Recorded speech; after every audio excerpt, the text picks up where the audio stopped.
Last night, Blake Lively broke her silence regarding the Justin Baldoni drama, appearing on Late Night with Seth Meyers.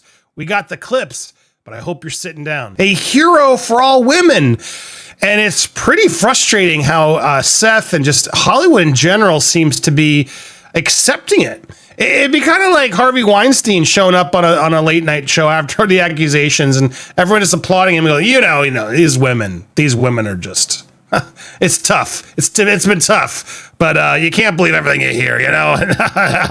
And that's what it's feeling like, because there's more evidence and stuff that's painting the picture that Blake Lively's not being honest. And also, what are you afraid of? And what did he actually do? I wish these were the questions that Seth Meyers would have asked, but alas, he didn't. I want to start with the introduction clip, which is super awkward. I do have to start and stop a lot because it wasn't on YouTube. I had to go find this elsewhere for you guys to make sure we're offering proper commentary here. But here's the introduction. They're showing a clip from the film, and then she comes out in her way too big dress. Welcome. But right out the gate, there's just a level of awkwardness because, the dress doesn't fit his small chairs. There are certain guests where I'm like, I really should just go back to a suit for tonight. This is a fantastic outfit. Your wedding gown? It's amazing. It's a lot of dress. It's big though. I'm like, where do I put it all? We'll bring a supersized chair for your next large dress. Hey, so, you know the show. That moment outside, it kind of felt more like a photo op than the interview itself. Yeah, well, that's kind of how it goes. So your husband Ryan has his own gin brand. Is that his gin in the scene? No. Actually, it's Paul Feig's gin. He's the director. We knew that. But it's funny.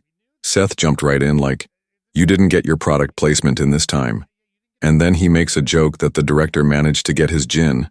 And instead, I had to go home and be like, babe, I have something to tell you. Laughs. But then we never spoke of it again. Seth definitely had the better joke. The whole segment started kind of awkward, and honestly, it just exposed how controlling this couple can seem. Well, Emily, my character, has changed. She drinks martinis with ice now. That's a big deal. If you saw the first movie, you'd get it. She has beef with ice. Laughs. Do I have beef with ice in real life? No. I love ice. Seth should have said, do you have beef with everyone? What about ice? That would have been a better line. Yeah, I actually get excited about ice. Like, when we got our first fridge with an ice machine, life-changing. Then you went on this whole Frozen tangent, singing, quoting it, even referencing our Honest trailer.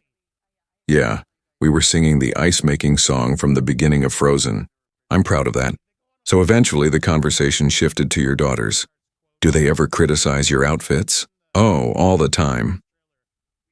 One of my daughters shares a birthday with Napoleon and Jennifer Lawrence.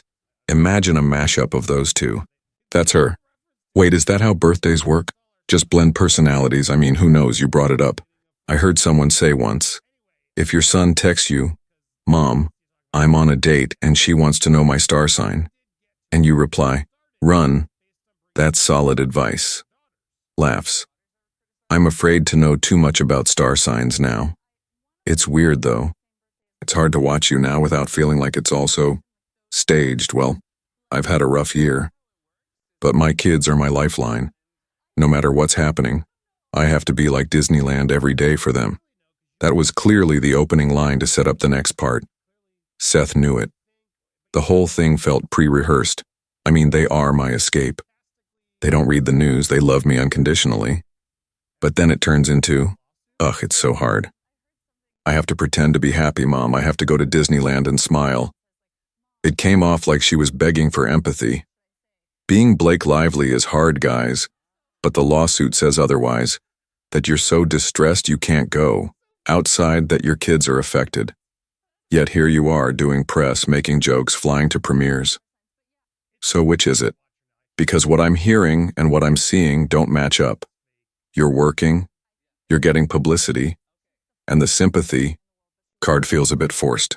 Seeing it everywhere. So hard to see what you're really suffering through, because if anybody's suffering, it's clearly the guy who's now lost his agency, his jobs, isn't out there doing anything.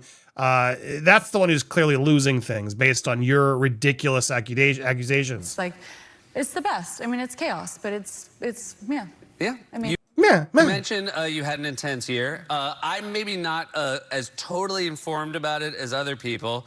Now, and watching this again, I love how he said that, because that to me is his excuse for why he's not pressing. I'm not as educated on it. And you got to be clear, this isn't 60 Minutes or some hard-hitting news show. This is, a late night comedy show. But he's making it clear out the gate, like, I don't know all the details. But I don't know all the details. Just, hello, audience, I don't know all the details. But I'm thrilled you're not doing Weekend Update right now, because you would be quite informed. So it's good, yeah.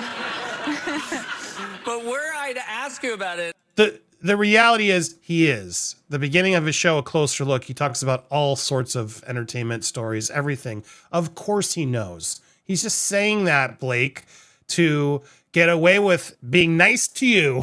Is how I see that, which is very telling. He's got to like save face, so if it all goes to heck, he can be like, well, I didn't know. Yeah, if she turns into a crazy person publicly, which she is, in my opinion, he can then play like, oh, I wasn't really paying attention. We've had Predator on, and yeah, I thought it would be fine. It was, to me, that preamble was very smart on Seth Meyers' part. I imagine you're in a situation where you can't say much.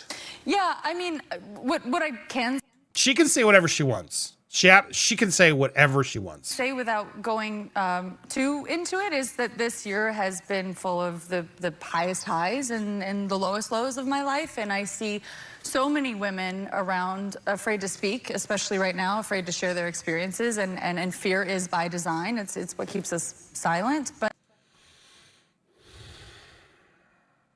Fear is from you. Everyone is terrified of you and Ryan. They are terrified. More on that in a second, but I also acknowledge that many people don't have the opportunity to speak. So I do feel fortunate that I've been able to.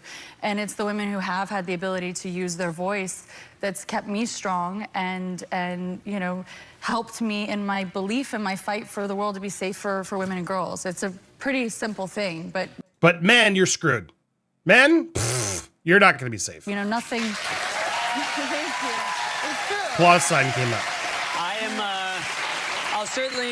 I'm certainly going to respect that you're in a position where you can't talk about it more. And I obviously think a lot of people hoped we would talk about it more, but I think we gave them that crushed ice thing. Yeah, and that's more than going to I make think up that's for what it. they came for. I think they're going to be there. We're like, oh, thank God. We were like, there were two things we wanted them to talk about, and they did that. They did the first song in Frozen. We were obviously.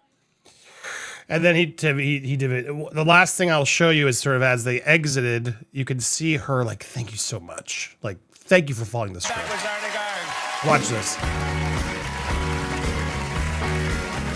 Thank you. Thank you. Thank you. Did you catch that at the end? Thank you. Thank you. Thank you. Thank you. Thank you. For real. Thank you so much. Thank you for not screwing me over and making this worse for me. I mean, you got to remember, there's a sign there telling them when to applaud and laugh. They didn't laugh that much throughout. The rest of the stuff I didn't show you was very uncomfortable because no one cared. It was not funny or engaging is the reality. Even taking away the drama, it was a very mediocre, bland talk show appearance. And the drama clearly makes it more interesting. There's a curiosity factor, etc. And Seth is definitely doing her the solid of playing softball is what he's doing here. So plenty of people are gonna be annoyed by him, but he's doing his job. This is what he does. He's getting ratings. He needs ratings. His show's on so late and people don't watch his clips as much as the other guys. I'm sure he was stoked to get the first interview and he's just playing it safe.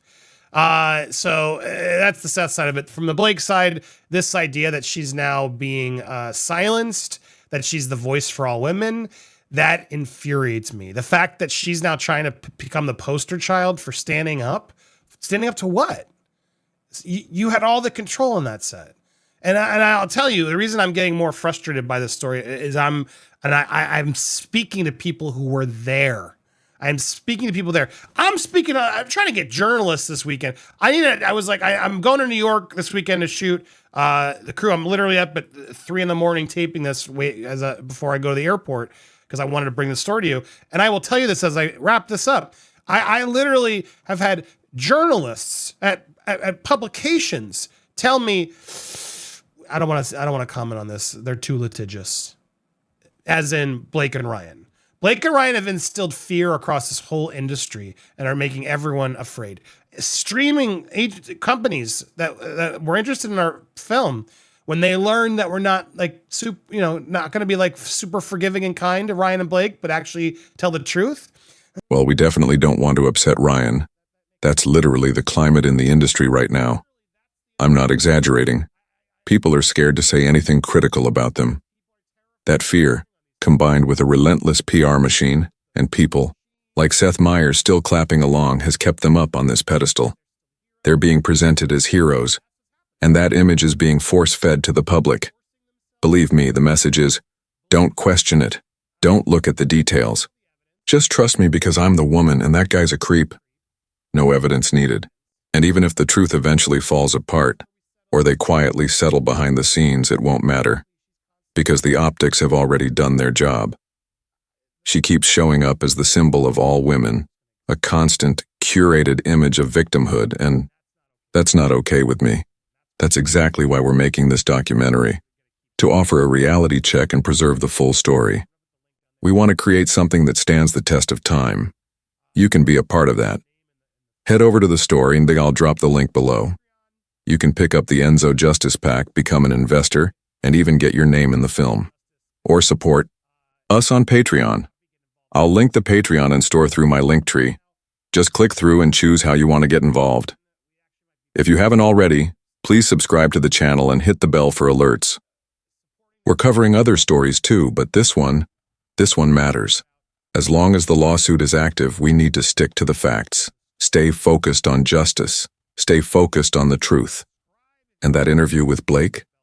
Honestly, it was infuriating. The media is working overtime to shape the narrative. That segment showed up on page 6 before it even aired.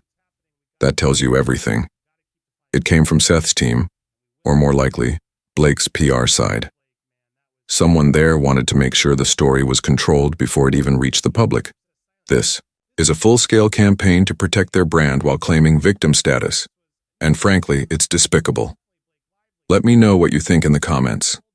I read all of them.